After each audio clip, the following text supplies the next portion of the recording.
ஆண்டவராகிய இயேசு கிறிஸ்து நாமத்தினாலே உங்களை வரவேற்கிறேன். இந்த நாளில் பார்த்தீங்கன்னா சங்கீதம் 23 ஜீவனுள்ள நாளெல்லாம் நன்மையும் கிருபையும் என்னை தொடரும். நான் கர்த்தருடைய வீட்டில் நீடித்த நாட்கள் நிலைத்திருப்பேன். ஜீவனுள்ள நாளெல்லாம் நன்மையும் கிருபையும் என்னை தொடரும். ஆமாங்க, நம்முடைய ஜீவனுள்ள நாளெல்லாம் நன்மையும் கிருபையும் நம்மளை தொடரும். ஏன்னா ஆண்டவர் கிருபை உள்ளவர், அவர் இரக்கம் உள்ளவர், அவர் மனதுருக்கம் உள்ளவர், அவர் கர்த்தர் மனதுருக்கம் உடையவர். அவர் பார்த்திங்கன்னா நம்ம மேலே அவர் அன்பு காட்டுகிறவர். தேவன் அன்பாகவே இருக்கிறார். அப்போது ஆண்டவர் நம்மளை நேசிக்கிறார்.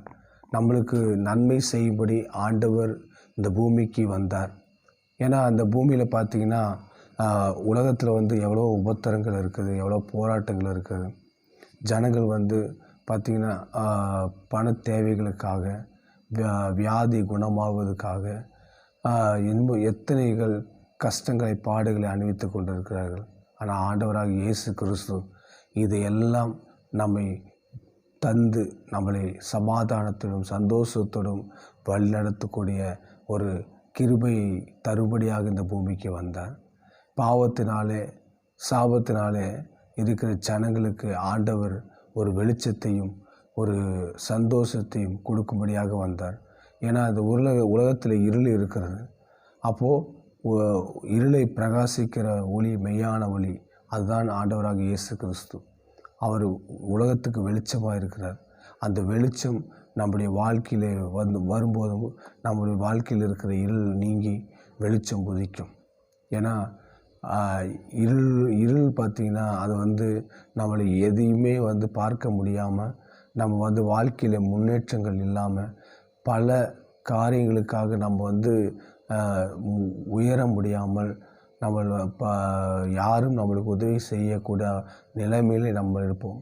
ஆனால் ஆண்டவர் நம்மளுக்கு கிருபையாய் நம்மளுக்கு அவருடைய வெளிச்சத்தை நம்மளுக்கு கொடுத்து, இந்த வழியில் நடந்து போங்க, இதை நீ செய்யுங்க, இதை பெற்றுக்கொள்ளுங்கள் என்று சொல்லி ஆண்டவர் நம்மளுக்கு வெளிச்சத்தை கொடுக்குறார். அனுதினமும் நம்மளுக்கு ஆண்டவர் வெளிச்சத்தை கொடுக்குறார். இப்போது நீங்கள் போகிற வழி உங்களுக்கு தெரியவில்லையா? உங்களுடைய பாதை உங்களுக்கு தெரியவில்லையா? நீங்கள் ஆண்டவராக இயேசு கிறிஸ்துவை அவரை நீங்கள் அவரை நோக்கி கூப்பிடும்போது அவர் உங்களுக்கு வழியை காட்டுவார். அவர் ஆண்டவர் சொல்கிறார், நானே வழியும் சத்தியமும் ஜீவனுமாக இருக்கிறேன் என்று. ஆண்டவராக இயேசு கிறிஸ்து தான் நம்மளுக்கு வழி. உங்களுக்கு வழிகளை அவர் கற்றுக் கொடுப்பார். நீங்கள் முன்னேறுகிற வழியை கற்றுக் கொடுப்பார். நீங்கள் ஜெயிக்கிற வழியை அவர் கற்றுக் கொடுப்பார். ஏன்னா உங்களுக்கு நன்மை செய்யும்படியாகவே ஆண்டவர் உங்களுக்கு துணையாக இருக்கிறார். பயப்படாதே, நான் உன்னோடு இருக்கிறேன். திகையாதே, நான் உன் தேவன். நான் உன்னை விட்டு விலகுவதும் இல்லை, உன்னை கைவிடுவதும் இல்லை என்று ஆண்டவர் சொல்லியிருக்கிறார். நீங்கள் பயப்படாமல் தைரியமாக இருங்க. ஏன்னா ஆண்டவர் உங்களுக்கு வழியாக இருப்பார். ஆண்டவர் உங்களுக்கு துணையாக இருப்பார். நீங்கள் போகிற வழியை ஆண்டவர் உங்களுக்கு உதவி செய்வார். நடக்க வேண்டிய வழிகளை உங்களுக்கு காட்டுவார். ஜீவனுள்ள நாளெல்லாம் உங்களுக்கு நன்மையும் கிருபையும் சமாதானம் உண்டாகும். ஆமாங்க, உங்களுக்கு ஜீவனுள்ள நாளெல்லாம் உங்களுக்கு நன்மை செய்யும்படியாகவே ஆண்டவர் உங்களுக்கு துணையாக இருக்கிறார். உங்களுக்கு வழியாக இருக்கிறார். உங்களுக்கு நண்பனாக இருக்கிறார். ஒரு தாயை போல் இருக்கிறார். ஒரு தகப்பனை போல் இருக்கிறார். ஆண்டவராக இயேசு கிறிஸ்து ஒரு தாயை போலவர், ஒரு தகப்பனை போல சுமக்கிறவர். அவர் உங்களை விட்டு விலகுவதும் இல்லை, உங்களை கைவிடுவதும் இல்லை.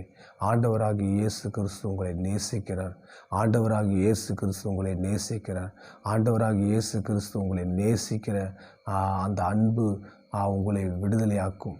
உங்களை அந்த இருளிலிருந்து விடுதலையாக்கும், அந்த பிரச்சனையிலிருந்து விடுதலையாக்கும், கடன் பிரச்சனையிலிருந்து விடுதலையாக்கும், வியாதியிலிருந்து விடுதலையாக்கும். ஆண்டவர் உங்களை உங்களை வழி நடத்தக்கூடிய ஒரு நண்பனாக, ஒரு தகப்பனாக, ஒரு தாயாக உங்கள் கூடயே இருப்பார். ஏன்னா உங்களுக்கு உதவி செய்வதற்கு யாரும் இல்லை என்று ஒருவரும் சொல்லக்கூடாது. ஏன்னா ஆண்டவர் நம்மளுக்கு துணையாக இருக்கிறார். உலகத்திலே பார்த்திங்கன்னா எத்தனை பேர் உங்களை கைவிட்டிருக்கலாம், உங்களுக்கு உதவி செய்யாமல் உங்களை ஒதுக்கியிருக்கலாம், உங்களை வேதனைப்படுத்தியிருக்கலாம், உங்களை துக்கப்படுத்தியிருக்கலாம். உங்களை ஒன்றுக்கும் உதவாது கூட என்று சொல்லியிருக்கலாம். ஆனால் அந்த காரியத்தை எல்லாம் ஆண்டவர் அற்புதமாய் அதிசயமாய் உங்களை மாற்றுவார். ஏன்னா ஜீவனுள்ள நாளெல்லாம் உங்களுக்கு நன்மையும் கிருபையும் உண்டாகும். ஆண்டவர் எப்படின்னா நன்மை செய்கிறவர். அவர் ஒருபோதும் நம்மளுக்கு தீமையை அவர் நன்மையாய் மாற்றுகிறவர். உங்கள் வாழ்க்கையில் தீமை இருக்கா? உங்கள் வாழ்க்கையில் முன்னேற்றம் இல்லையா? உங்களுக்கு எந்த காரியத்துக்காக நீங்கள் தயங்கி நிற்கிறீர்களோ அந்த காரியத்தை ஆண்டவர் அற்புதமாய் உங்களை வழிநடத்துவார். அந்த பிரச்சனையிலிருந்து வெளியே கொண்டு வருவார். இதை தாவீது சொல்கிறார், நாங்கள் சொப்பனத்தை காண்கிறது போல் இருக்கிறோம். ஆமாம், நீங்கள் ஒரு கனவு காண்கிறது போல் இருப்பீங்க. அந்த பிரச்சனையிலேருந்து நீங்கள் எப்படி வெளியே வந்தீங்கன்னு சொல்லி நீங்களே ஆச்சரியப்படுவீங்க. ஏன்னா அந்த பிரச்சனையிலேருந்து நான் எப்படி வெளியே வர போகிறேன்னு சொல்லி நீங்கள் தவித்து இருக்கும்போது ஆண்டவர் நீங்கள் கூப்பிடும்போது ஆண்டவர் அந்த பிரச்சனையிலேருந்து எப்படி வெளியே வந்தேன் என்று சொல்லி கூட உங்களால் உங்களுக்கு கனவு கண்ட போது தான் இருக்கும். சாத்ராக், மேசக், ஆபேத்நேகோ என்று பார்த்தீங்கன்னா அவங்க 3 பேரும் அக்னி சோலையில் போட போகிறாங்க. அப்போது நேபுகாத் நேச்சர் போட போகிற போது அந்த அக்னி ஜுவாலையில் தள்ளி விட போன அந்த 2 பேரும் மரித்து போகிறாங்க. ஆனால் அந்த சாத்ராக், மேசக், ஆபேத்நேகோ அவங்களுக்கு ஒரு சேதம் ஏற்படலை. அவங்க கூட ஒரு தேவகுமாரன் ஆண்டவராக இயேசு கிறிஸ்து அந்த இடத்துல நிற்கிறார். அப்போது பாபிலோன் அந்த நேபுகாத் நேச்சர் பார்க்குறார், நாம் 3 பேரும் அல்லவா அந்த அக்னி ஜுவாலையில் போட்டோம், 4வது நபராக ஒருத்தர் நிற்கிறாரே, அவர் தேவகுமார சாயலாக தெரிகிறது என்று சொன்னார்கள். அப்பொழுது அவர்கள் அந்த அக்னி ஜுவாலையிலிருந்து வெளியே வந்தபோது ஒரு முடி கூட கருகவில்லை, அந்த துணி ஒரு வாடை அடிக்க விடவில்லை. அப்போது ஆண்டவர் அந்த அக்னி ஜுவாலையில் அவங்களுக்கு துணையாக இருந்தார். பார்த்துக்கிங்களா? ஒரு நெருப்புக்கு பார்த்திங்கன்னா அந்த வாசனை கூட இல்லையாமா. அந்த நெருப்போட தன்மை கூட அவங்கள ஒன்றுமே செய்யலை. அவங்கள அழிக்க வேண்டும், அவர்கள் 3 பேரும் ஒன்றுமில்லாமல் பண்ண வேண்டும் என்று நேபுகாத் நேச்சர் கட்டளை கொடுத்தான். 7 மடங்காக அந்த அக்னி சூளையை சூடாக்கினான். ஆனால் தள்ளி விட்டவங்க மரித்து போய்விட்டார்கள். ஆனால் இவர்கள் உள்ளே போய் உலாவி நின்று கொண்டிருந்தார்கள். இவர்களுக்கு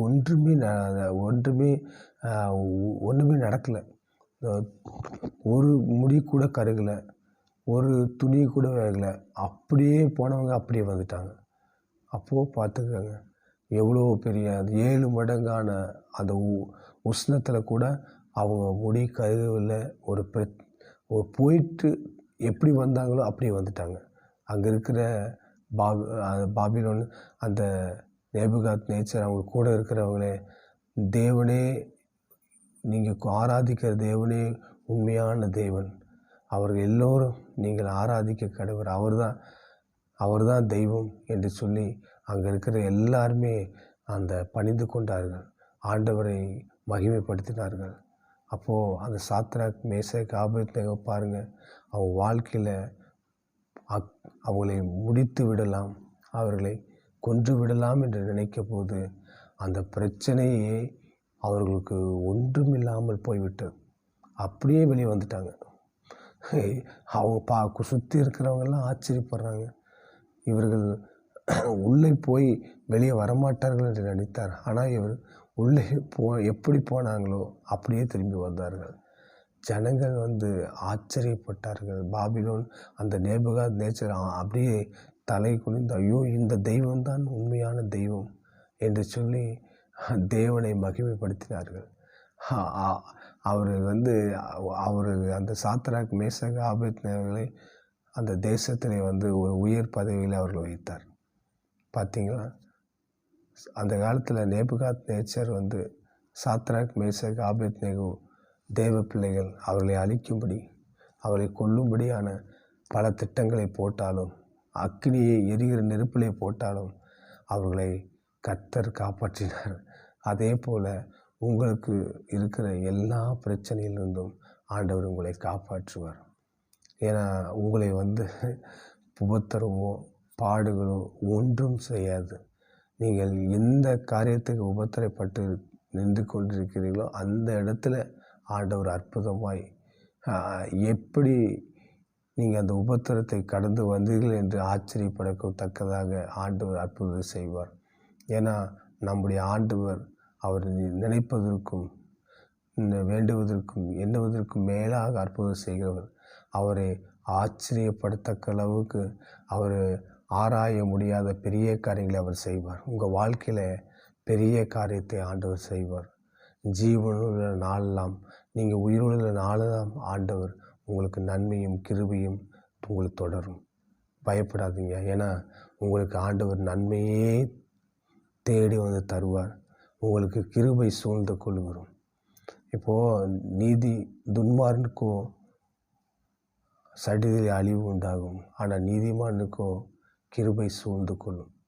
இப்போ பார்த்தீங்கன்னா ஆண்டவர் பிள்ளைகளுக்கு கிருபையினாலே நம்மளை சூழ்ந்து கொள்வார். ஆண்டவர் இறங்கிடுவார். கிருபையினாலே நம்மளை முடிசூட்டுவார். துன்மார்க்கன் நெடுக போய் தண்டிக்கப்படுகிறான். நீதிமானவன் பார்த்தீங்கன்னா அவனுக்கு ஆண்டவர் தயவும் கிருபையும் அவருக்கு இரக்கத்தையும் வைத்திருக்கிறார். அவர் இரக்கமாய் அவர் நம்மளை அந்த இடத்துலேருந்து நம்மளை மீட்கக்கூடிய ஒரு தகப்பனை போல், ஒரு தாயை போல் நம்ம கூட இருந்து வழி நடத்துகிறவராக இருக்கிறார். நீங்கள் எந்த குறித்தும் கவலைப்பட வேண்டாம். ஆண்டவர் உங்களை அதிசயத்தை செய்வார். எண்ணுவதற்கும் நினைப்பதற்கும் மேலாக பெரிய காரியங்களை செய்வார். ஆண்டவர் உங்கள் கால்களை பெரிய காரியங்களை செய்வார். ஆராய முடியாத பெரிய காரியங்களை உங்கள் வாழ்க்கையில் நடத்தப் போகிறார். இதனால் நீங்கள் பயப்படவோ படபடக்கவோ நீங்கள் சோர்ந்து போக வேண்டாம். தைரியமாக இருங்க. ஆண்டவர் உங்கள் வாழ்க்கையில் அற்புதம் செய்ய போகிறார். உங்கள் வாழ்க்கையில் அதிசயத்தை செய்ய போகிறார். உங்கள் வியாதியிலிருந்து ஆண்டவர் உங்களை குணமாக்குவார். உங்கள் கடன் பிரச்சனையிலிருந்து ஆண்டவர் உங்களை விடுதலையாக்குவார். ஆண்டவர் உங்களை நேசிக்கிறார். ஆண்டவர் அன்புள்ளவர். அன்பு சகலத்தையும் தாங்கும். அன்பு சகலத்தை சகிக்கும். தேவன் அன்பாகவே இருக்கிறார்.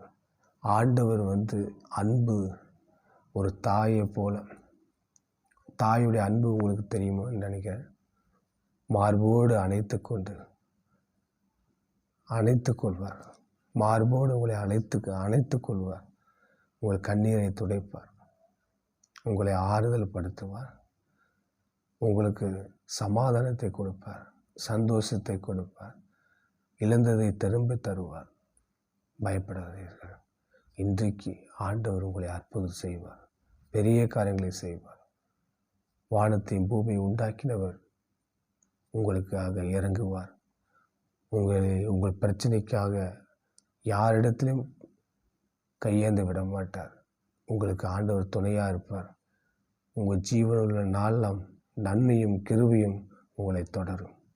ஆமீன். ஆமீன்.